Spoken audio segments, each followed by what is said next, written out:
샬롬. 옹고집전 첫 번째. 천하 제일 옹고집. 천하 제일 옹고집. 옛날 영남 땡 옹진골 옹당촌에 옹시성을 가진 사람이 살았다. 본래 이름은 담창인데 사람들은 그를 옹고집이라 불렀다. 성미가 하도 괴팍하고 남 잘되는 꼴을 못 보며 모든 일에 쇠고집으로 버티는 탓이었다.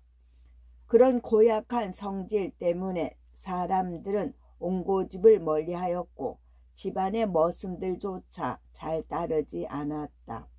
옹고집이 깨우깨우 낮술에 취해 다닐 때면 고을 사람들은 멀리서 손가락질을 하였다. 저기 옹고집이 오는구먼. 무슨 일 당하기 전에 피해야지. 그러고는 모두들 발길을 돌려 멀리 돌아서 갔다. 그러나 옹고집은 사람들이 그런 행동이 모두 자기를 존경하고 어려워하는 까닭이라고 믿었다. 봐라, 사람들이 내 모습만 보면 벌벌 떨지 않느냐. 에헴, 저놈은 아예 내 얼굴을 바라보지도 못하는구나. 사내 대장부는 모름지기 이런 위엄과 품격을 갖춰야 하는 게야. 옹고집은 모처럼 아들을 앞세우고 장터에 나서기라도 하면 주춤주춤 물러서는 사람들을 보고 이렇게 큰 소리를 쳤다. 옹고집의 성미는 정말 고약하기가 이를 데 없었다. 일 없이 어슬렁거리다가 남의 논에 볏잎이 푸릇푸릇 보기 좋으면 저놈의 논둑은 무너지지도 않나. 올여름 장마에 틀림없이 무너져 내릴 거야. 그래야 저논 주인이 우리 쌀을 구워다 먹지. 아니면 논바닥에 자갈을 뿌려버릴까 하고, 또 지나가는 사람의 옷이 깨끗한 새 옷이면 저 옷은 분명 내 장로에 있던 옷이로다. 벗겨오너라 하고 머슴을 시켜 길 가는 사람을 벌가 벗기기가 일쑤였다. 옹고집의 성품은 이렇듯 고약하게 이를 데 없었지만 어찌된 일인지 남달리 재물복이 많아 부자로 온갖 호사를 다 누리고 살았다. 옹고집의 살림을 한번 볼짝 치면 그저 입이 딱 벌어질 따름이었다. 대궐 같은 팔짝집 앞마당에는 곡식 더미가 수북하고 팔짝집이란 내 규통이에 모두 추녀를 달아 지은 기와집을 말합니다. 곡식 더미가 수북하고 넓은 뒷뜰에는 담장이 우뚝, 담장 밑에는 꿀을 따는 벌통들이 줄줄이 놓여 있었다. 또 사랑방 앞에 흙과 돌로 동산을 높이 쌓아 올렸으며 동산에는 아름다운 초당을 지어 자랑하기를 취미로 삼았다. 초당의 지붕 내 귀퉁이에서는 쨍그랑쨍그랑 맑은 풍경 소리가 하루 종일 울려 퍼졌다. 연못에는 금붕어가 살랑살랑 무리지어 놀고 동편들의 모란 꽃은 봉오리가 반만 살짝 벌어져 한껏 제 모습을 뽐내었다. 서편들에는 앵두꽃이 곱게 피고 영산호, 자산홍은 계절마다 한창이요. 매화꽃, 복사꽃도 제철을 맞아 사랑 노름에 눈이 부실 지경이었다. 그뿐만이 아니었다. 우뚝 솟은 지붕 용마루에 3층 난간이 늘어져 화려함을 더했으며 창살 고운 작물들은 쌍용을 새긴 손잡이가 영롱하게 매달린 채 주인을 기다렸다. 용마루는 지붕 가운데 대부분에 있는 가장 높은 수평 마루를 말합니다. 저런 큰 집에서 며느리는 비단을 짜고 딸은 술을 놓았다. 곰 배파리 머슴은 돗자리를 엮고 안진뱅이 머슴은 사람 오가는 줄 모르고 바쁘게 방아를 찧었다. 남녀 노비 마수가 수없이 오고 가고 집안 부귀가 이러했지만 하루 종일 집안에는 웃음소리가 들리지 않았다. 한눈 팔지 말고 일해 일 밤낮 내 밥이나 축내는 이 밥 벌어지더라 하고 심술 사나운 옹고집의 괴팍하고 못된 성질 머리 탓이었다. 옹고집에는 늙은 어머니가 있었다. 팔순의 어머니는 오래전부터 병이 들어 시름시름 앓고 있었다. 옹고집은 그런 어머니를 제대로 돌보지 않았다. 돌보기는커녕 찬방에 눕혀놓고 잘 들여다보지도 않았다. 불효 또한 옹고집이 전하제일이었다. 어머니가 아무리 기운을 잃어도 그 많은 재산에 닭 한 마리 잡지 않고 야간쩍 다리지 않았다. 하는 일이라고는 머슴을 시켜 아침 저녁으로 보리죽이나 겨우 넣어주는 것이 전부였다. 옹고집 어머니는 찬방에 혼자 누워 날마다 단식만 쏟아냈다. 아이고 이놈아, 내가 니놈을 낳아 정금같이 애지중지 길렀거만 나한테 이럴 수 있단 말이냐.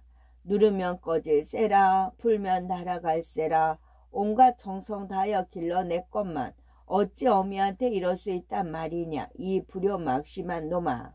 옹고집 어머니는 시군죽도 제대로 못 삼키고 눈물로 세월을 보냈다. 그러다가 더욱 서러움에 복받칠 때면 옹고집을 키울 때 불러주던 자작 노래를 되새겨 불러보았다. 은자동아 금자동아 고이자란 백곡동아 천지만물 일월동아 나라사랑 강간동아 하늘같이 어질거라 땅같이 너그러라 금을 준들 너를 살며 운을 준들 너를 사랴 하늘과 땅 사이에 둘도 없는 보배로는 우리 아들 바로 너 하나뿐이로구나. 옛날 옛적 왕상이는 어머니가 병에 걸리자 얼음 속에 잉어를 잡아다가 끓여 드렸다는데 나는 잉어는커녕 미꾸라지 한 마리 못 먹어보는구나. 아이고 억울하고 원통해서 못 살겠네. 옹고집 어머니의 단식은 그칠 줄 몰랐다. 그러나 이런 어머니의 단식에 뉘우칠 옹고집이 아니었다.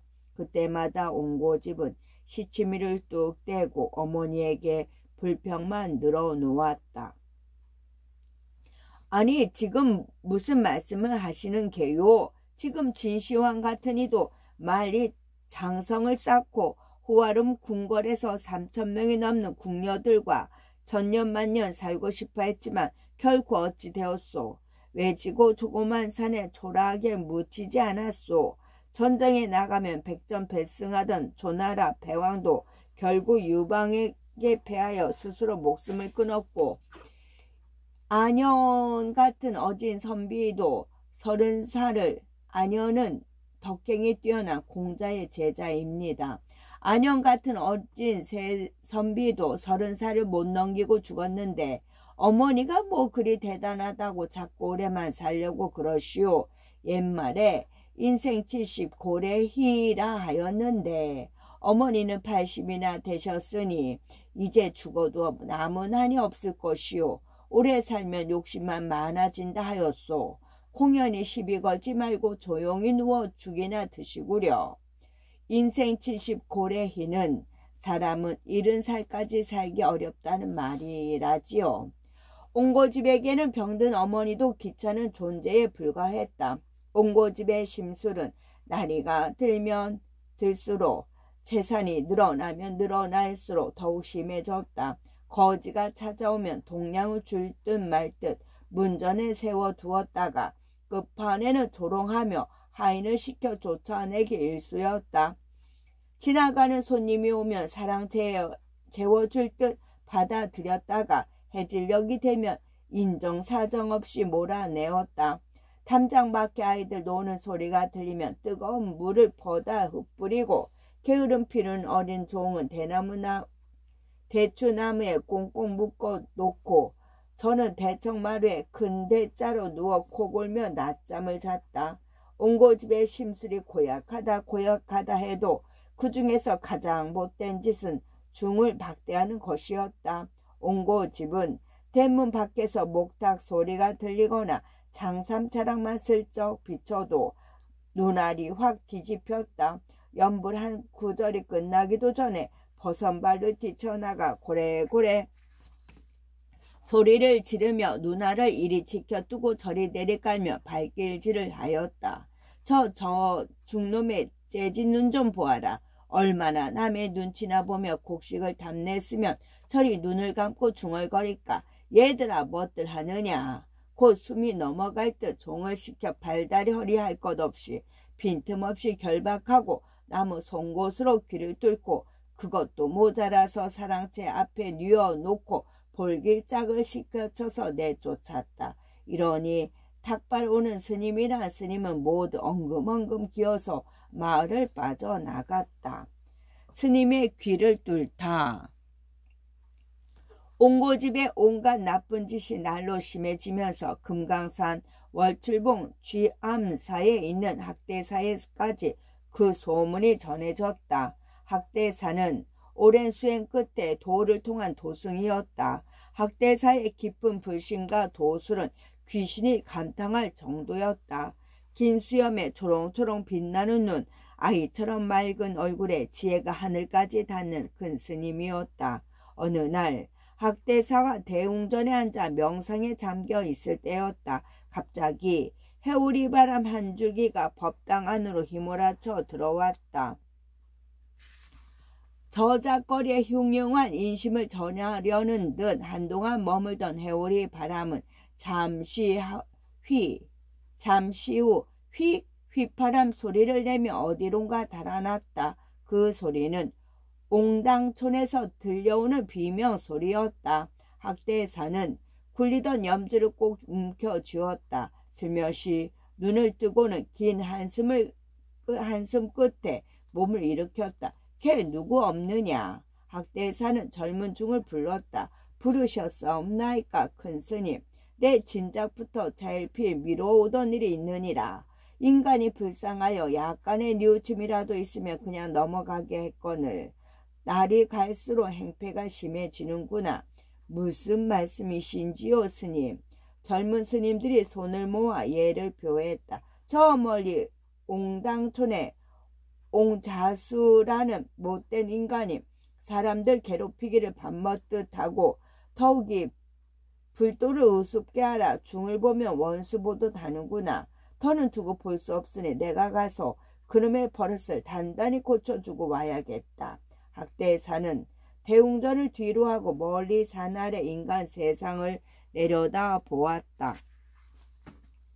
너무 상심 마시옵소서 스님. 그리 쉽게 될 일이 아니다. 예전에 볼 수 없던 큰 스님의 노여움이었다. 아무리 그렇다 한들 큰 스님께서 직접 나서실 것까지야 있겠습니까? 젊은 중들은 큰 스님의 굳은 얼굴을 보고는 몸들 바를 몰라 하였다. 세상 살이는 날이 갈수록 어려워지는데 저렇듯 인간의 도리를 저버리고 백성을 괴롭히니 더 두고 받다가는 누가 본을 삼을까 두렵구나. 내가 가서 어찌 된 일인지 사정을 헤아리고 그놈의 사람됨을 뿌리같이 바꿔놓고 오리라. 학대사는 다시 한번 다짐하듯 굳은 표정을 지어 보였다. 그러면 어찌하시렵니까 큰 스님? 두고 보면 알 일이다. 학대사는 별전으로 나가 옷을 갈아입고 나섰다. 머리에는 너덜너덜해진 갓을 하나 썼다. 배옷 장삼 역시 이리 찢기고 저리 깊기를 헤아릴 수 없이 한 옷이었다. 알라리 검은 때가 낀 108 염주도 목에 걸었다. 거지도 그런 상거지가 없었다.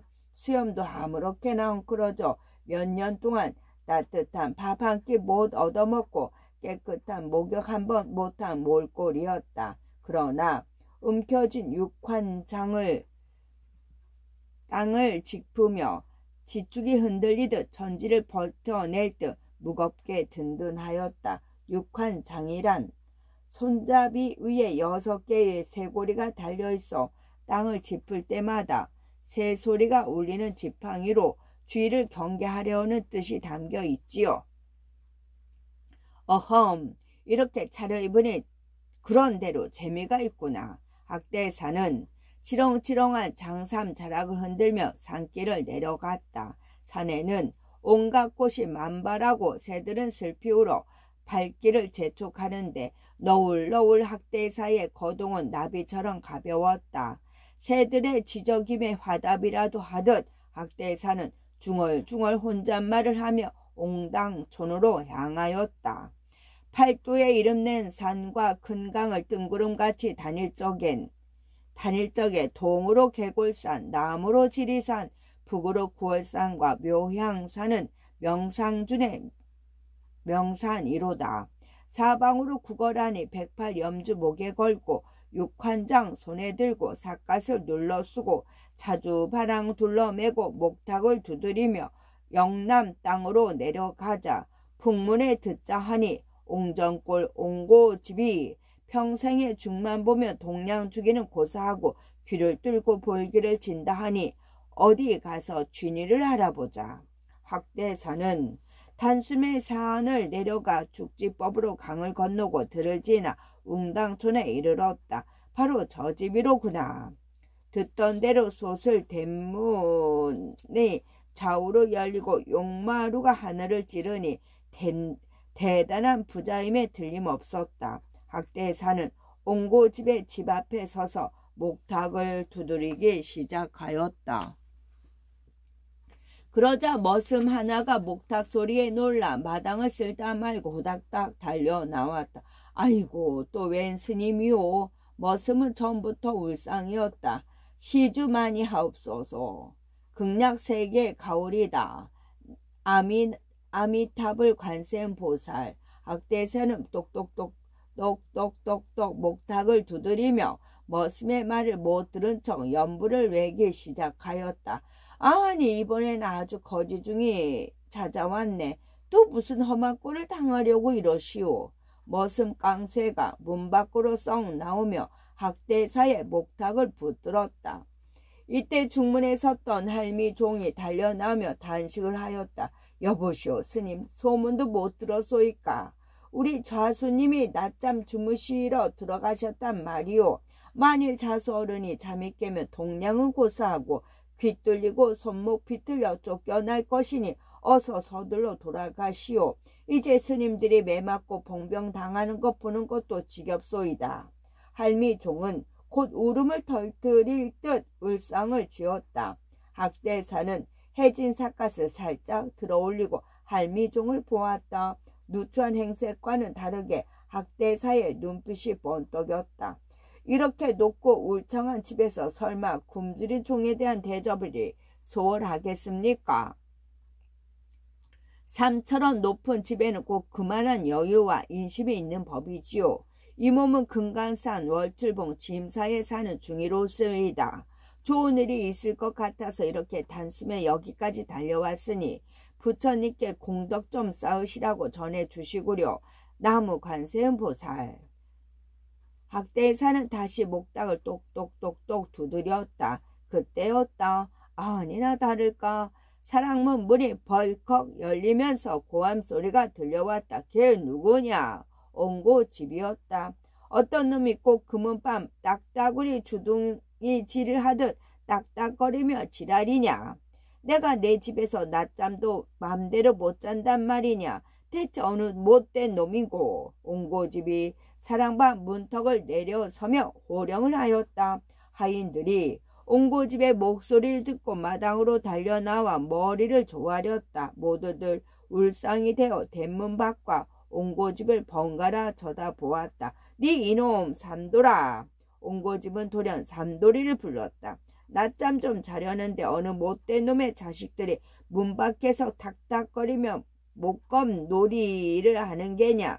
이놈은 진짜 그 어린 것들을 물리치지 않고 무슨 딴짓을 하고 있었느냐. 또 쥐새끼처럼 내 식량이나 축내는 꾀를 내고 있었던 게냐. 옹고집은 스님이 문 밖에서 목탁을 두드리는 것을 알면서도 모르는 척 단전을 비웠다. 감히 옹고집의 집 앞에서 칼싸움 놀이를 한 아이는 없는 것이다. 옹고집은 공연히 삼돌이에게 불호령을 내렸다. 물론 대문 밖에 스님이 들으라고 하는 소리였다. 당장 저 어린 것들을 잡아오너라. 예. 삼돌이는 문 밖에 어린이들이 없다는 것을 알면서도 크게 대답을 하고 대문 쪽으로 향하였다. 삼돌이가 대문을 열자 스님이 목탁을 쥔 채 그대로 서 있었다. 이제 큰일 났습니다. 스님, 우리 좌수 어른이 쫓아와요. 나무 관세음보살. 삼돌이의 안달에도 학대사는 조용히 연불만 외고 있을 뿐이었다. 대문으로 나간 삼돌이가 몸들 바를 모르고 주춤거리자 옹고집이 대문 쪽으로 달려 나왔다. 아니, 어린 것이 아니고 못된 땡추중이었구나. 맞다, 맞아. 옹고집은 학대사를 보자 다시 고함을 내질렀다. 땡추중은 불교의 규범을 지키지 아니하여 중답지 못한 중을 낮잡아 이르는 말이지요. 옹고집은 학대사를 보자 다시 고함을 내질렀다. 여봐라. 내가 꿈속에서 어떤 땡추중 놈의 목탁 소리를 들었느니라. 중놈의 목탁 치는 소리가 어찌나 크던지 사지가 다 우들거리고 머리털이 세모처럼 섰느니라. 헌데 그게 꿈이 아니고 생시더란 말이냐. 어느 배짱 좋은 중놈이 감히 내 집 앞에 와 또 도둑질을 하려 들어. 옹고집은 풀어진 바지춤을 주술려 올리며 제 성질에 겨워 숨까지 헐떡거렸다. 그러나 학대사는 조금도 움직이지 않고 연불에 목탁을 두드렸다. 간이 배 밖으로 튀어나온 놈이 대체 어떤 놈이란 말이냐. 학대사는 연불을 멈추고 육환장을 눈높이까지 들어 올려 합장을 해 보였다. 나무 관세음보살 황금일천냥만 시주하시며 소승이 절로 돌아가 수륙제를 올릴 때에 웅진골 옹당촌 옹좌수의 축원을 빌겠나이다. 그리하면 남의 소원이 다 이루어질 것이옵니다. 그리하면 님의 소원이 다 이루어질 것이옵니다. 뭐? 황금일천냥? 네가 황금이 뭔 줄이나 알고서 하는 말이냐? 석삼년 빈 수수깡도 씹어보지 못한 꼬락서니를 하고서는 나무 관세음보살 학대사는 여전히 합장을 하고 연불을 외웠다. 그러자 옹고집이 학대사에게 손가락질을 하며 어이없다는 듯 크게 웃었다. 참 가소롭고 괘씸하기 짝이 없는 놈이로구나. 사람이 세상에 태어날 때는 다 빈부 귀천과 자식 유부 불복을 타고 나는 법이거늘 어찌 그 이치를 모르느냐. 유식한 채하는 옹고집의 엉뚱함에 늙은 중 젊은 중 모두가 어리둥절하며 양쪽만 번갈아 바라볼 뿐이었다. 네 말대로 시주를 해서 소원이 다 이루어진다면 세상에 가난한 사람이 어디 있을 것이며 자식 없어 단식할 사람이 어디 있겠느냐. 내가 일찍이 알았도다. 너희 중놈들은 분별이 없고 남에게 의지만 해서 살아가는 놈들이다. 부모 은혜를 아무렇지도 않게 저버리고 머리 깎고 중이 되어 부처의 제자라고 떠벌리며 나무 아미탑을 거짓 공부만 하는 놈들 아니냐 그뿐이냐. 어른을 보면 쌀달라 밥달라 동량지리요. 아이를 보면 절로 가자 꼬이며 목탁이나 두드리기지 않느냐. 천하의 불충불효한 니놈들에게 어찌 동량을 주겠느냐. 황금일천냥. 어림없는 소리. 빈 쭉정이 보리때 하나도 못 준다 이놈아. 역시 듣던 대로 천하에 몹쓸 놈이로구나. 학대사는 속으로 생각하였다. 그러나 거기서 물러서지 않았다. 오히려 한 발 앞으로 나서며 다시 말하였다. 좌수께서는 그런 말씀 아예 하지 마시오. 오늘날까지 나 스스로 몸과 마음을 깨끗이 하고 나라와 백성을 위해 기도하기를 게을리하지 않았소이다. 아무리 작은 생명이라도 함부로 대하지 않고 아침 저녁으로 불경 공부에 힘을 쏟으니 이게 중요한 보은이 아니오. 학대사의 당당함에 옹고집과 여러 종들은 놀라는 눈치였다.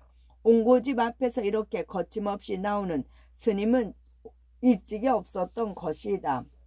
옹고집도 그냥 물러설 수 없었다. 네가 좀 뭘 배우긴 배운 모양이구나. 그럼 어디 내 관상이나 한번 보아라. 그러하오면 학대사는 천천히 옹고집의 얼굴을 살피는 신용을 했다. 옹고집은 고개를 바짝 쳐들고 밤톨 같은 수염을 쓸어내렸다. 하늘에 해와 달이 있듯 사람 얼굴에는 두 눈이 있고 땅에 초목이 자라듯 사람 얼굴에는 머리털이 자라나니 차수님의 얼굴을 살피건대 눈썹이 가늘고 길며 미간이 넓으십니다. 대충 먹고 살만은 하겠으나 선산에 묻힌 조상들이 피곤하고 차손이 부족할 상이요. 얼굴 또한 폭이 좁으시니 남의 말 듣는 것이 사약 대하듯 싫을 것이요. 손과 발이 작으시니 늙어 비명횡사할 팔자이옵니다. 말년에 괴상한 병을 얻어 고생하다가 죽을 것이 분명하오이다. 학대사는 그렇게 말해놓고 스스로 고개까지 주워거렸다. 무엇이라고? 옹고집의 얼굴이 단숨에 일그러졌다. 곁에 섰던 머슴들이 사시나무 떨듯 벌벌 떨었다. 여태껏 옹고집 앞에서 그런 말을 하는 사람은 없었다. 미친 사람이 아니고서야 누가 감히 대놓고 그런 말을 하겠는가. 옹고집은 곧 숨이 넘어갈 듯 종들을 닦아 세웠다. 돌쇠, 뭉치, 깡쇠야. 저 죽놈을 당장 요절내지 않고 못하는 게냐. 예예예. 옹고집이 불호령을 내리자 종들이 학대사 곁으로 다가섰다. 그리고 해진 갓을 벗기고 양팔을 잡아 땅바닥에 내동댕이 쳤다. 아이고 나 죽네. 학대사가 아이고고 비명을 지르며 나동골해졌다. 이 죽놈 들어라. 머리털 깎고 백팔 염주 목에 걸고 자주 바랑 걸쳐 매면 다냐. 겉으로는 점잔을 빼면서 이주막 저주막 오가며 술 마시고 계집질이나 할 것이 뻔한 놈이 남의 관상을 본다면서 없는 말을 잔뜩 구워내어 좋은 팔자를 엉뚱하게 만들어 드는구나. 내가 네 놈을 가만둘 성 싶으냐. 예 천하의 못된 죽놈아. 옹고집은 화가 날 대로 나서 고숨이 넘어가 그 자리에 자빠질 지경이었다. 뭣들 하느냐. 저놈에게 당장 몰매를 주지 않고. 옹고집이 다시 한번 고함을 지르자 종들이 일제히 달려들어 학대사에게 발길질을 해댔다. 이미 여러 번 해본 일이었다. 종들이 학대사에게 매를 때리는 동안 옹고집도 함께 흥분을 하며 날뛰었다. 몽둥이만으로는 정신 차릴 놈이 아니다. 못되고 나쁜 재주만 얻어들은 귀도 뚫어 영영 귀머거리가 되게 하여라. 아이고 내 귀가 무슨 죄가 있다고 이러십니까. 눈과 귀는 하늘이 내는 보배 중에 보배이옵니다. 제발 이러지 마십시오. 아직 입도 살아있구나. 그 입에 기운이 다 빠지도록 볼기를 쳐 여기가 어딘지 똑똑히 가르쳐 주어라. 옹고집의 말에 종들은 끝내 학대사의 귀를 뚫고 볼기를 40대나 쳐서 문 밖으로 내던져 버렸다. 문을 닫아 걸어라. 예의 퇴. 옹고집은 침을 뱉고는 안으로 들어가 버렸다. 문 밖으로 내던져진 학대사는 옹고집과 종들이 사라지자 천천히 몸을 일으켰다. 옷에 흙먼지를 툭툭 털고 크게 한 번 숨을 내쉬고는 합장을 했다. 그러자 조금 전까지 있던 상처와 옷 모양이 다시 깨끗하게 변했다. 학대사가 도술로서 제 모습을 찾은 것이다. 그만큼 불도 높은 학대사는 모든 일을 알면서도 스스로 옹고집의 악행을 시험해 본 것이었다. 학대사는 옹고집의 집 앞에 서서 고개를 설레설레 흔들었다. 역시 제 스스로 깨닫지는 못할 인간이로구나. 허수아비 사람. 학대사는 그대로 취임사로 돌아왔다. 학대사가 돌아오자 젊은 스님들이 그동안의 일을 여쭈었다. 학대사는 태연하게 지난 일을 들려주었다.